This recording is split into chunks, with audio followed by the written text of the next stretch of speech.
¿Qué tal, amigos de Hannah Arendt TV? Los saludamos una vez más con mucho gusto.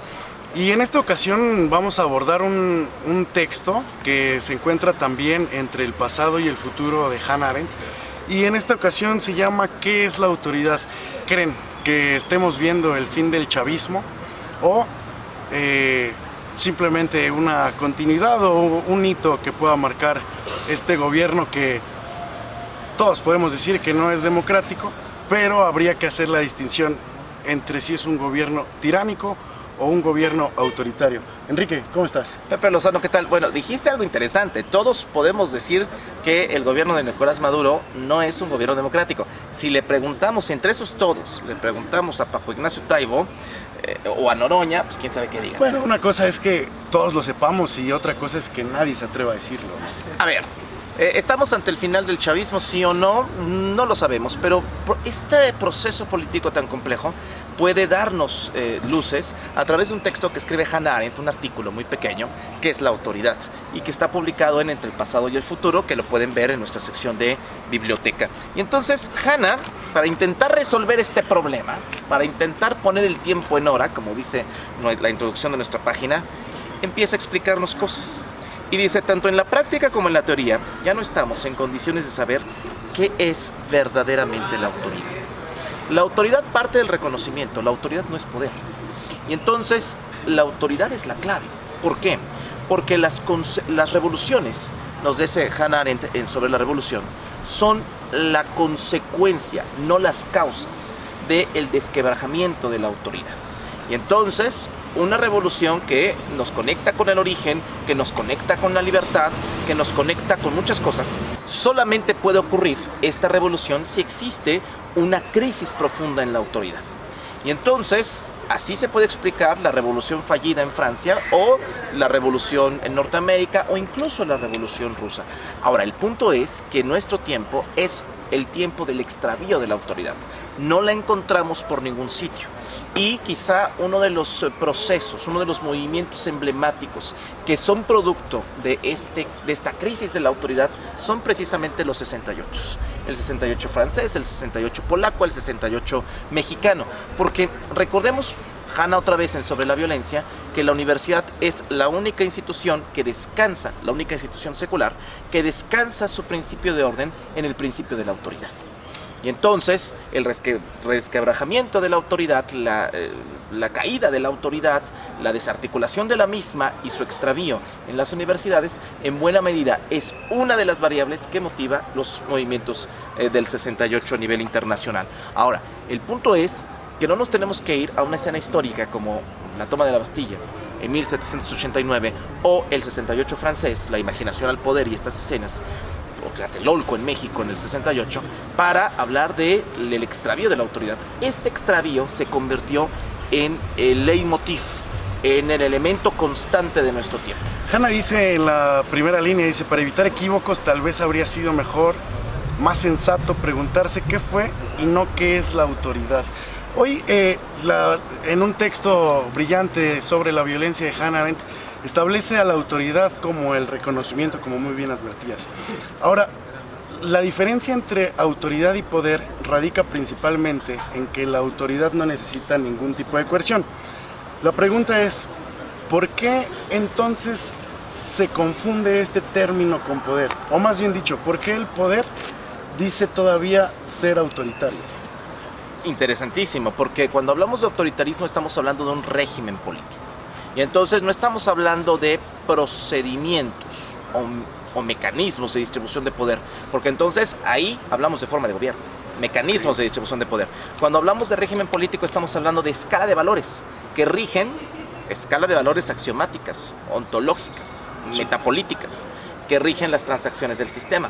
Entonces, en efecto, el autoritarismo no es una forma de gobierno, es un régimen político. Y entonces, digamos que la línea que nos da Hannah Arendt es muy interesante. No podemos ver que soy la autoridad porque hoy está perdida.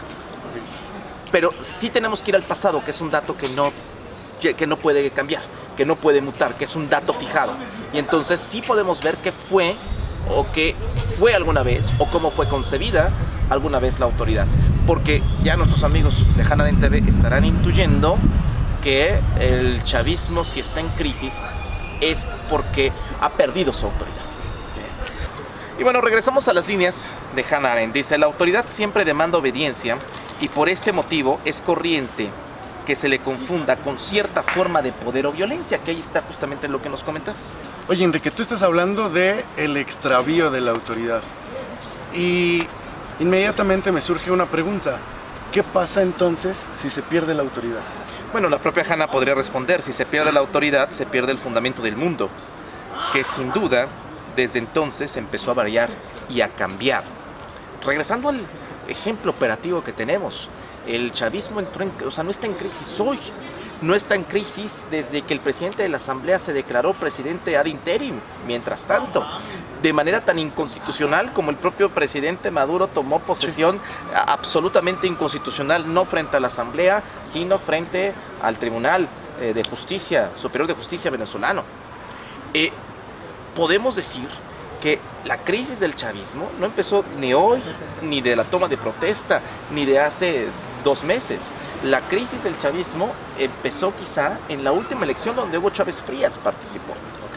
Y es una crisis que trasciende a las personas, que trasciende la figura. Y esta crisis está llegando a un punto de quiebre justamente en los últimos días. Y esta crisis solamente puede ser solventada, imaginemos el extravío de las libertades de los venezolanos, a través del sustento de los fusiles, a través del sustento de las Fuerzas Armadas. En la medida en que las Fuerzas Armadas sigan respaldando a Nicolás Maduro, él va a seguir siendo el presidente constitucional entrecomillado, de la República Bolivariana de Venezuela. Así la OEA, Estados Unidos y cuantos países existan, o sea, no lo reconozcan. Que por cierto, la Unión Europea, que aquí sabe Europa mucho más de razón de Estado, y aquí sabe Europa mucho más del tejimaneje de la política internacional, aquí la Unión Europea ha sido hasta el momento muy cautelosa y ha dicho, nosotros no vamos a reconocer a alguien que frente a una masa de gente levanta la mano y dice, yo soy presidente. Entonces es una crisis de autoridad y no una crisis por hambre. Si nosotros comparamos Venezuela con Cuba, en el periodo especial, en el periodo de la desarticulación de la Unión de Repúblicas Soviéticas Socialistas, en el periodo de la libreta, había hambre en el pueblo cubano, más que ahora. Sin embargo, la autoridad de Fidel siempre fue indiscutible. No podemos decir que la autoridad proviene de estómagos satisfechos, porque entonces estaríamos relacionando la autoridad con el esquema de la necesidad y de la satisfacción. Y esto le gustaría a la trama liberal. Tenemos que decir que la autoridad proviene de la convicción, y de una convicción que puede ser agravada con el hambre de los estómagos, pero que es, si la autoridad opera y funciona, independiente a el hambre de los estómagos. Recuerdo a Fidel en un complejo habitacional, trepado en una especie de jeep, con un micrófono y un altavoz, y entonces estaba toda la gente alrededor, justamente en este periodo especial. Estaba toda la gente alrededor de Fidel, y entonces él decía, nos hemos quedado solos frente al imperio, y quizá eso tenía que pasarnos. Este pueblo no es un pueblo blandengue, no es un pueblo débil, y vamos a salir adelante. Y salió adelante durante los últimos... Cuba ha salido adelante durante los últimos más de 50 años, con una economía bloqueada y con una economía, con una serie de precariedades económicas. Y me parece que el principio de la autoridad de la Revolución Cubana y del gobierno del Partido Comunista Cubano ¿permanece aún? Permanece y está intacto. Tan está intacto que ha podido pasar la estafeta de sus fundadores a nuevos cuadros, a nuevos líderes. Pero yo me imagino que alguno de los que nos escucha podrá decir, oye Enrique, ¿no ves la situación que está pasando en Cuba? Hambre y esto. Y a pesar de eso, sí han salido adelante, pero no es un progreso. Y a pesar de eso hay disidencia, y ahí está Miami. Y a pesar de eso hay en Cono, está Joanny Sánchez tuiteando cosas, y están los activistas, independientemente de que sean pagados por la CIA o no. O sea, a pesar de eso hay disidencia y hay pluralidad. ¿Por qué? ¿Qué política? A pesar de las resistencias y a pesar de lo autoritario del sistema. Entonces se puede decir que Cuba es un gobierno autoritario y Venezuela está atravesando por la crisis del mismo. Interesante, porque ya aventaste la categoría. Cuba, un gobierno autoritario. Venezuela, un gobierno autoritario, institucionalizado y consolidado. Venezuela, un gobierno autoritario, pero en crisis, con problemas de institucionalización. Linz, en el quiebre de las democracias, le encantaría tu sentencia. Sin embargo, la categoría del autoritarismo para las dos naciones empieza a ser agua cuando en Cuba hay derechos humanos que no respetan muchas democracias consolidadas. Bueno, interesante. Cuando en Venezuela hay ciertas, a pesar del hambre y a pesar del Bolívar y a pesar de la terrible crisis que tienen, en su momento, ahora difícilmente, pero en su momento tuvieron acceso a derechos sociales y a garantías que difícilmente otras naciones latinoamericanas, centroamericanas, que se dicen democráticas y que se dicen liberales, constitucionales, han logrado. Es decir, garantías individuales, préstamos a través del banco, del gobierno, de los gobiernos chavistas, en fin, que no gozan muchos liberalismos constitucionales. Y hablo de liberalismo porque el liberalismo tiene por idea la emancipación del individuo siempre y cuando el Estado no intervenga. Y aquí con la intervención de los estados, del Estado venezolano concretamente, pues se gozaron de ciertas libertades y garantías. Entonces, si la categoría no me encaja, es que la categoría es demasiado amplificada y quizá la categoría esté vaciada de significado. Por supuesto, no decimos que son tierras de las libertades plenas y de las garantías y del debate público en fin, ¿no? Y que son ágoras. Claro que no. Sería propaganda decir eso sobre Cuba y sobre Venezuela. Pero creo que son gobiernos revolucionarios. Y la palabra revolucionario encaja mucho mejor, regímenes revolucionarios. Y la palabra gobiernos, regímenes revolucionarios, encaja mucho mejor que el prejuicio occidental, nórdico, del autoritarismo. Bueno, lo que estás diciendo me parece que, o lo que acabas de decir me parece que encuadra perfecto. Sin embargo, hay todavía una fisura. Me refiero a que sí, en efecto, creo que puede haber un régimen revolucionario como lo es en ambas naciones, pero en el caso de Venezuela, encabezado por un tirano. Es decir, ¿eso es posible? Una vez más, aventamos la categoría desde el prejuicio. ¿Es Nicolás Maduro un tirano? ¿O es un autoritario? ¿O es un totalitario? Entonces, es importante la clasificación y es importante la propia definición. Son gobiernos y son regímenes claramente revolucionarios. Pero el punto es, esa figura, la revolución está en la función, pero en la forma, para recordar a Aristóteles, forma y función, pero en la forma que es, cuál es la forma de gobierno que esta revolución puede enarbolar. Si es una tiranía, si es un autoritarismo, si es un totalitarismo. Bueno, Hanna, una vez más, nos brinda luces para... Lo que sucede es que una cosa es el concepto y otra cosa es el uso del concepto. La prensa, los actores políticos, los analistas pueden hablar de que es un tirano o que es un autoritario, pero son conceptos excluyentes. Y entonces es importante el régimen de las cosas. ¿Qué son las cosas? ¿Qué son los actores y por qué?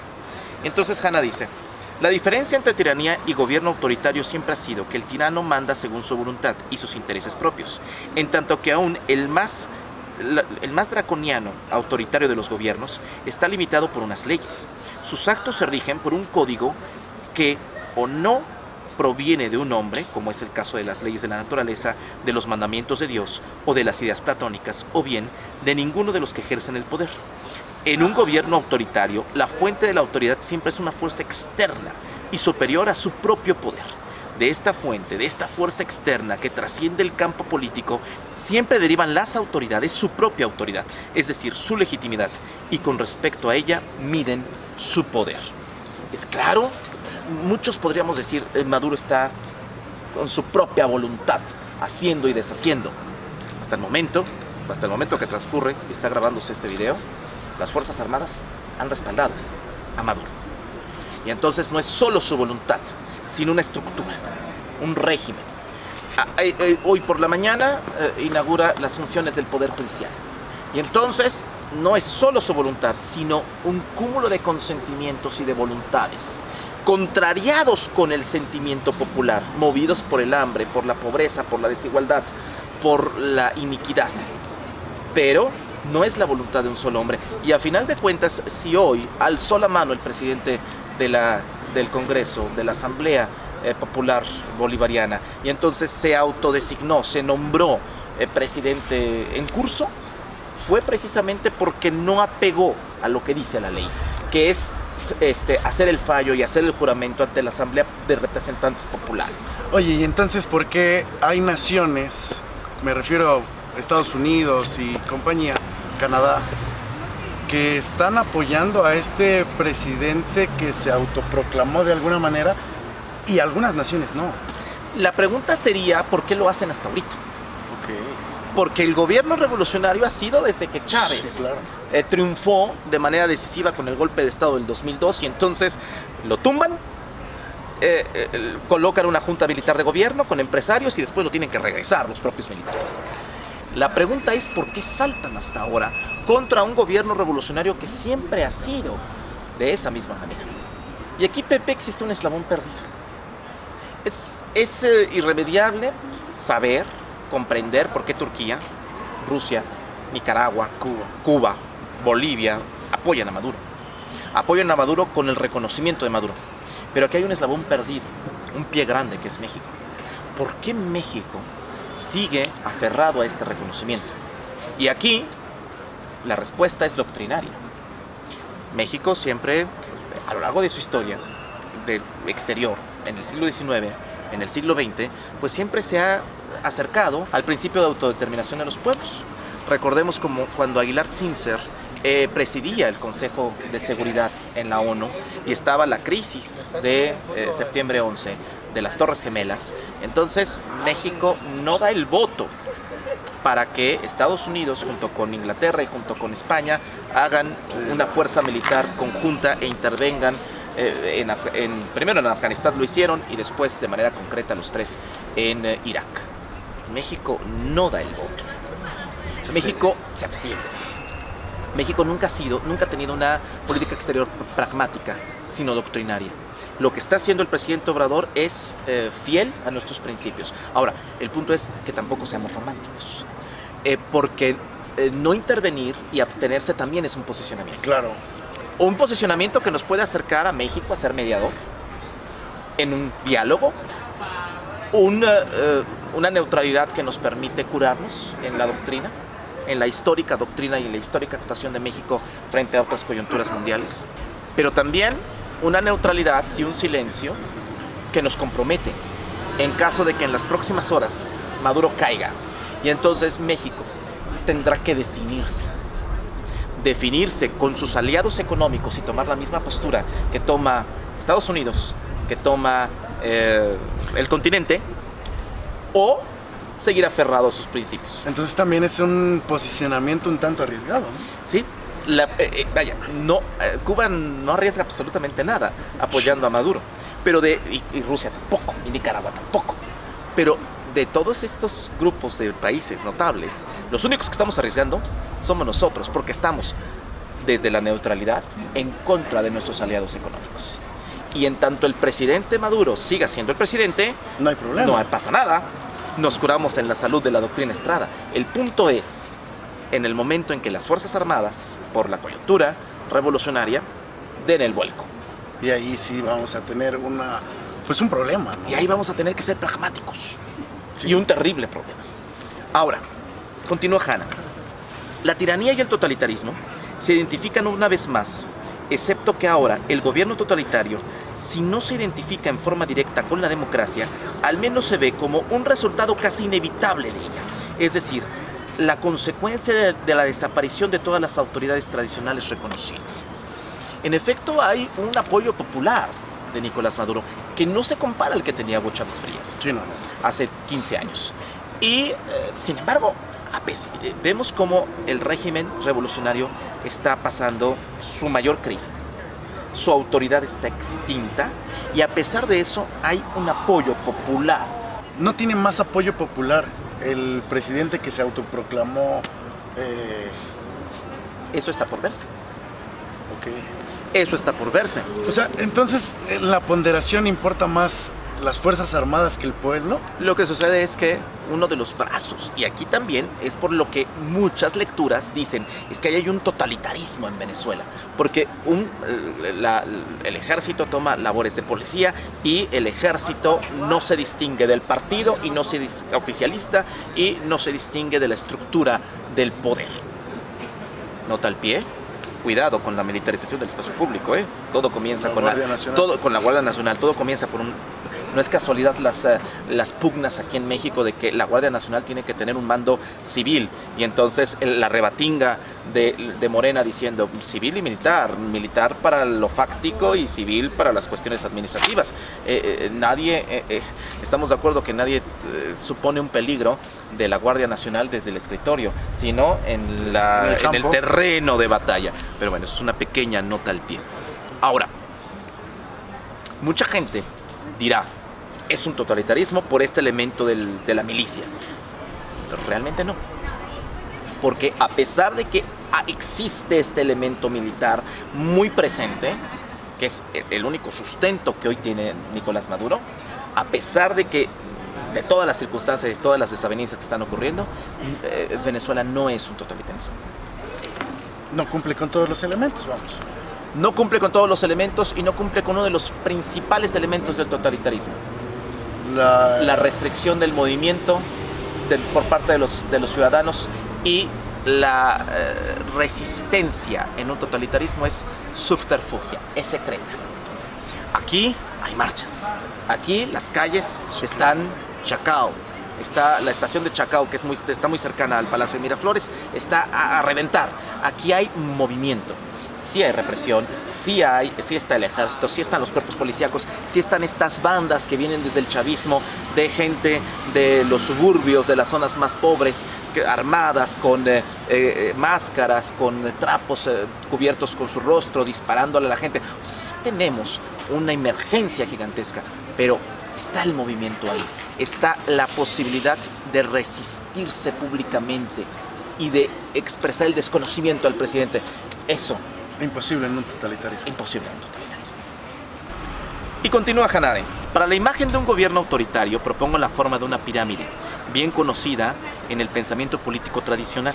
La pirámide es, sin duda, una figura muy adecuada para una estructura gubernamental cuya fuente de autoridad está fuera de sí misma, pero cuya sede de poder se sitúa en la cúspide, desde la cual la autoridad y el poder descienden hacia la base, de un modo tal que cada una de las capas sucesivas tiene cierta autoridad, pero siempre menos que la superior, y donde precisamente por este cuidadoso proceso de filtro, todas las capas, desde el vértice hasta la base, están no solo integradas en el conjunto con firmeza, sino que además se correlacionan como rayos convergentes, cuyo punto focal común es la cima de la pirámide y también la fuente trascendente de un poder supremo. Maduro, la junta militar, se encuentran nada menos que en la cúspide, pero hay una serie de estamentos, una serie de elementos. Y sí, en efecto, en el caso concreto de Venezuela es un gobierno revolucionario con un régimen profundamente autoritario, donde sí la cúspide es Maduro, pero aquella fuerza que está fuera de la pirámide, pero que emana, aquella luz que cobija la pirámide, es nada menos que Hugo Chávez Frías, porque las Fuerzas Armadas aún responden a alguien que no existe, pero que está en su conciencia. Entonces, Chávez. Sería ridículo decir que el chavismo ha muerto. Yo no sé si sea ridículo, lo que sí sé es que es perfectamente posible, porque nada, absolutamente nada dura para siempre. Una de las enseñanzas cuando Platón teorizó en la República su revolución circular. Lo cierto es, si nos vamos a la última cosa escrita que dejó Hugo Chávez Frías, su cuenta de Twitter, el 18 de febrero de 2013, dice Chávez lo siguiente: sigo aferrado a Cristo y confiado en mis médicos y enfermeras. Hasta la victoria siempre. Viviremos y venceremos. Este halo de luz que inunda la pirámide del autoritarismo venezolano, la pregunta es si vivirá y vencerá. Ha pasado muchas batallas como la revolución, pero el punto es si esta batalla la podrá librar. Dependerá de la Junta Máxima del Ejército Venezolano. Y decir eso y ver a gente caminando en las calles de las principales ciudades de Venezuela, protestando y pisando su propio dinero, porque no vale absolutamente nada, habla de la profunda crisis en la que está ese país. Qué curioso, confiando en una persona que lo rescate, confiando en un nuevo Chávez. Interesante. ¿Tú crees que entonces el nuevo presidente pueda aferrarse a los principios de Hugo Chávez? Irremediablemente, porque quizá el autoritarismo de Nicolás Maduro y su gobierno no puedan subsistir los próximos días. Pero la revolución, el gobierno revolucionario, seguirá, solo que con un reemplazo de una autoridad. ¿Por la profunda autoridad a Hugo Chávez? Por la profunda autoridad de Hugo Chávez y por el reemplazo a una nueva figura, que es este joven Juan Guaidó, que está intentando conducir los destinos de una nueva nación. Desde la inmundicia de suponer que una economía va a sanar, que un país va a mejorar por la voluntad popular depositada en un nuevo Chávez o en un nuevo líder que salve a los venezolanos. Enrique Huerta, muchas gracias.